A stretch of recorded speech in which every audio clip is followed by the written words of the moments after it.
समान नागरिक संहिता यानी यूनिफॉर्म सिविल कोड की चर्चा अब हकीकत की जमीन पर उतरने वाली है। इस मामले में केंद्र सरकार के लिए आधी जंग जीतना बहुत आसान है।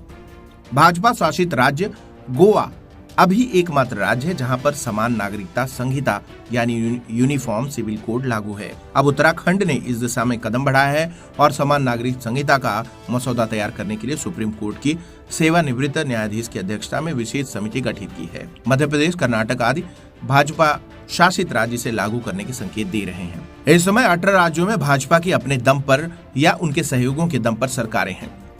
अगर भाजपा अपने सहयोगियों को मनाने में सफल हो गई और इन राज्यों ने इसे लागू कर दिया तो देश के आधे से ज्यादा हिस्से में सभी नागरिकों के लिए समान कानून की संहिता यूनिफॉर्म सिविल कोड लागू हो जाएगी। संविधान के नीति निदेशक तत्व का अनुच्छेद यानी आर्टिकल 44 कहता है कि राज्य पूरे भारतवर्ष में नागरिकों के लिए समान नागरिक संहिता प्राप्त करने का प्रयास करेगा। समान नागरिक संहिता का मुद्दा कोई नया नहीं है। अगर यूसीसी यानी यूनिफॉर्म सिविल कोड लागू होता है तो तमाम तरीके के जो भेदभाव हैं धर्म और जाति के आधार पर वो समाप्त हो जाएंगे। सुप्रीम कोर्ट भी कई बार समान नागरिक संहिता की बात कह चुका है। अभी भी सुप्रीम कोर्ट और हाई कोर्ट में यह मुद्दा लंबित है, पेंडिंग है, भाजपा के एजेंडे में बहुत पहले से ही शामिल है। इस समय केंद्र सरकार के स्तर पर भी इसे लेकर गहमागहमी तेज हो गई है।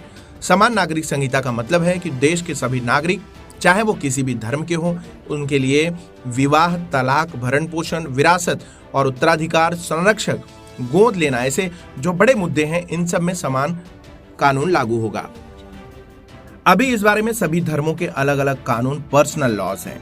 हिंदुओं का कानून संहिताबद्ध कर दिया गया है, लेकिन मुसलमानों में ऐसे मामले शरीयत या पर्सनल लॉ के मुताबिक तय होते हैं। इन कानूनों में लिंग आधारित समानता भी नहीं है। समान नागरिक संहिता लागू होने से सभी तरह का भेदभाव समाप्त हो जाएगा और सभी धर्मों के अनुयायियों के लिए ऐसे मामलों में समान कानून लागू होगा। इधर जमीयत उलेमा हिंद ने इसका विरोध करना शुरू कर दिया है। समान नागरिकता संहिता का कई वर्ग, विशेषकर मुसलमान, इसे पर्सनल लॉ में दखलंदाजी बताते हुए विरोध कर रहे हैं। जमीयत उलेमा हिंद ने रविवार को प्रस्ताव पारित कर समान नागरिक संहिता लागू करने का विरोध किया है। सुप्रीम कोर्ट के वरिष्ठ वकील राकेश द्विवेदी कहते हैं कि समान नागरिक संहिता का धर्म से कोई लेना देना नहीं है। ये दीवानी कानून की बात करता है, इसलिए इसे धर्म से जोड़ना ठीक नहीं है। वैसे भी पर्सनल लॉ संविधान के ऊपर नहीं है, वे भी समान संविधान के तहत ही हैं। संविधान धार्मिक क्षेत्र में भी समानता की व्यवस्था स्थापित करता है और इसलिए जो सुधार होंगे वो सभी धर्मों के लिए समान रूप से होने चाहिए। विशेषकर जब समान नागरिक संहिता लिंग आधारित समानता की बात करता है, इसलिए सभी धर्मों की महिलाओं को समान रूप से सुरक्षा प्राप्त होनी चाहिए। वरिष्ठ वकील का कहना है कि संविधान में मार्गदर्शक सिद्धांत है जो समान नागरिक संहिता की बात करता है।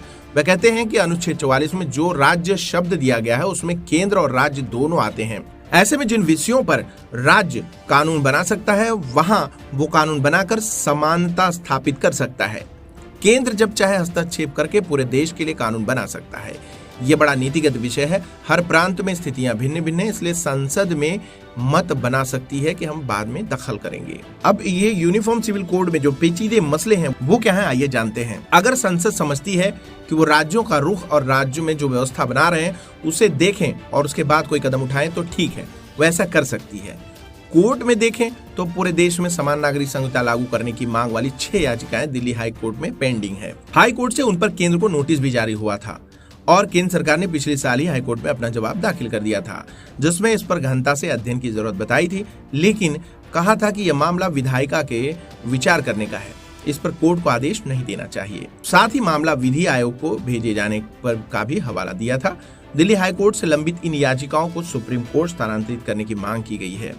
इस बारे में सुप्रीम कोर्ट में 5 स्थानांतरण याचिकाएं दाखिल हो चुकी हैं, लेकिन अभी तक उन पर सुनवाई का नंबर नहीं आया है। तो ये है यूनिफॉर्म सिविल कोड से जुड़ी तमाम सारे अपडेट्स। इस यूनिफॉर्म सिविल कोड कानून को लेकर आपका क्या कहना है, आपकी क्या राय है, और जिस तरीके से मुसलमान या मुसलमान संगठन इसका विरोध कर रहे हैं उसके पीछे क्या मंशा हो सकती है या उसके पीछे क्या आपकी राय है, कमेंट करके जरूर बताएं।